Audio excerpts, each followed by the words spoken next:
പിന്നെ നമ്മൾ നോക്കാൻ പോകുന്നത് പ്രൈസ് ഡിസ്ക്രിമിനേഷൻ്റെ ടൈപ്സിനെ കുറിച്ചാണ് കേട്ടോ. മോണോപ്പൊളിയിൽ വരുന്ന പ്രൈസ് ഡിസ്ക്രിമിനേഷൻ്റെ ടൈപ്സിനെ കുറിച്ചാണ് നമ്മൾ നോക്കാൻ പോകുന്നത്. അപ്പം ആദ്യം നമുക്ക് നോക്കേണ്ടത് എന്താണ് പ്രൈസ് ഡിസ്ക്രിമിനേഷൻ എന്നാണ്. പ്രൈസ് ഡിസ്ക്രിമിനേഷൻ എന്ന് പറഞ്ഞാൽ നമ്മൾ ഒരു പ്രൊഡക്റ്റിൻ്റെ മേലിൽ ഡിഫറെൻറ്റ് പ്രൈസസ് ചാർജ് ചെയ്യുകയോ അല്ലെങ്കിൽ നമ്മൾ എന്ത് ചെയ്യും, ഒരേ പ്രൈസ് ഡിഫറെൻറ്റ് പ്രൊഡക്റ്റിൻ്റെ മേലിൽ നമ്മൾ ചാർജ് ചെയ്യുകയോ ചെയ്യാം. ഇതിനെയാണ് നമ്മൾ പ്രൈസ് ഡിസ്ക്രിമിനേഷൻ എന്ന് പറയുന്നത്. ഓക്കെ, ഇനി നമുക്കിതിൻ്റെ ടൈപ്സ് നോക്കാം. 3 ടൈപ്സാണ് നമുക്ക് തന്നിട്ടുള്ളത്. ഒന്ന് പേഴ്സണൽ, ഒന്ന് ജോഗ്രഫിക്കൽ, ഒന്ന് on the basis of use. ഇങ്ങനെ 3 ടൈപ്സാണ് നമുക്ക് തന്നിട്ടുള്ളത്. അതിൽ ഫസ്റ്റ് വൺ നോക്കാം. എന്തായിരുന്നു? Personal price discrimination. ഒന്നാമത്തേതാണ് പേഴ്സണൽ പ്രൈസ് ഡിസ്ക്രിമിനേഷൻ. ഇതിൽ പറയുന്നത് എന്താണെന്ന് വെച്ചാൽ എന്താണ്, നമ്മൾ ഡിഫറെൻറ്റ് പ്രൈസസ് ചാർജ് ചെയ്യുക ഡിഫറെൻറ്റ് ഇൻഡിവിജ്വൽസിൻ്റെ മേലും. ഡിഫറെൻ്റ് ആയിട്ടുള്ള ആളുകൾക്ക് നമ്മൾ എന്ത് ചെയ്യുക, ഡിഫറെൻറ്റ് പ്രൈസ് കൊടുക്കുക. ഫോർ എക്സാമ്പിൾ നമ്മൾ പറയുകയാണെന്നുണ്ടെങ്കിൽ ഡോക്ടർ എന്ത് ചെയ്യാം, charge different fees from poor and rich patients. നമ്മൾ റിച്ച് ആയിട്ടുള്ള പേഷ്യൻസ് ആണെന്നുണ്ടെങ്കിൽ അവരുടെ മേലെ നമുക്ക് കുറച്ച് 500 രൂപേൻ്റെ മുകളിലൊക്കെ നമുക്ക് ഫീസ് ആഡ് ചെയ്യാം. ബട്ട് പുവറായിട്ടുള്ള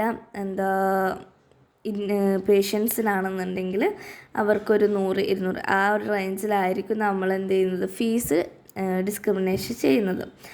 അതാണ് ഒന്നാമത്തത് പേഴ്സണൽ പ്രൈസ് ഡിസ്ക്രിമിനേഷൻ എന്ന് പറയുന്നത്. ഓക്കെ, ഇനി നമുക്ക് രണ്ടാമത്തെ നോക്കാം. രണ്ടാമതാണ് ജോഗ്രഫിക്കൽ പ്രൈസ് ഡിസ്ക്രിമിനേഷൻ. എന്താണെന്ന് പറയുന്നത്, നമ്മൾ ഡിഫറെൻറ്റ് പ്രൈസ് ഡിഫറെൻറ്റ് പ്ലേസിൽ ഒരേ സാധനത്തിന് സെയിം പ്രൊഡക്റ്റിന് ഡിഫറെൻറ്റ് പ്രൈസ് ഡിഫറെൻറ്റ് പ്ലേസിൽ നമ്മൾ കൊടുക്കുക. ഫോർ എക്സാമ്പിൾ നമ്മൾ പറഞ്ഞാൽ ടീ ഓർ കോഫി, ഇതിന് സിറ്റിയിലും നമ്മളെ വില്ലേജിൽ വെച്ച് നോക്കുകയാണെന്നുണ്ടെങ്കിൽ ഒരേ പ്രൈസാണ്. അല്ല, നമ്മളെ വില്ലേജിൽ കുറച്ച് കുറയും, ബട്ട് സിറ്റീസിലൊക്കെ നമുക്ക് എന്ത് ചെയ്യും, ഇതിൻ്റെ വില റേറ്റ് കൂടും. ഫോർ എക്സാമ്പിൾ നമുക്ക് നോക്കുകയാണെന്നുണ്ടെങ്കിൽ നമ്മുടെ ബാംഗ്ലൂരൊക്കെ പോയാൽ ടീ കോഫിക്ക് നല്ല റേറ്റാണ്. ബട്ട് നമ്മളെവിടെയൊക്കെ എന്താണ് ഏറിയാൽ ഒരു 20 വരെയൊക്കെ പോവുള്ളൂ ടീക്കും കോഫിക്കും.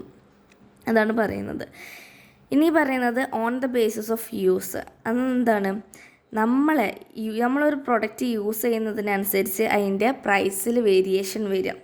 പ്രൈസ് എന്ത് ചെയ്യാം, ചാർജ് ചെയ്യുന്നതിനെയാണ് നമ്മൾ on the basis of use എന്ന് പറയുന്നത്. ഫോർ എക്സാമ്പിൾ നമുക്ക് പറയാം, ഇലക്ട്രിസിറ്റി സപ്ലൈ ബോർഡ് പ്രൊവൈഡ് ചെയ്യുന്നുണ്ട് ഡൊമസ്റ്റിക് കൺസംഷന് ലോ റേറ്റാണ് അവർ പ്രൊവൈഡ് ചെയ്യുന്നത്. ബട്ട് നമ്മളെ കൊമേഴ്ഷ്യൽ കൺസംഷൻ എന്താണ്, ഹയർ റേറ്റാണ് അവർ പ്രൊവൈഡ് ചെയ്യുന്നത്. ഡൊമസ്റ്റിക് കൺസംഷൻ എന്ന് പറഞ്ഞാൽ നമ്മളെ വീടുകളിലൊക്കെ നമ്മൾ യൂസ് ചെയ്യുന്ന കറണ്ട്, അതിനൊക്കെ ലോ റേറ്റാണ്.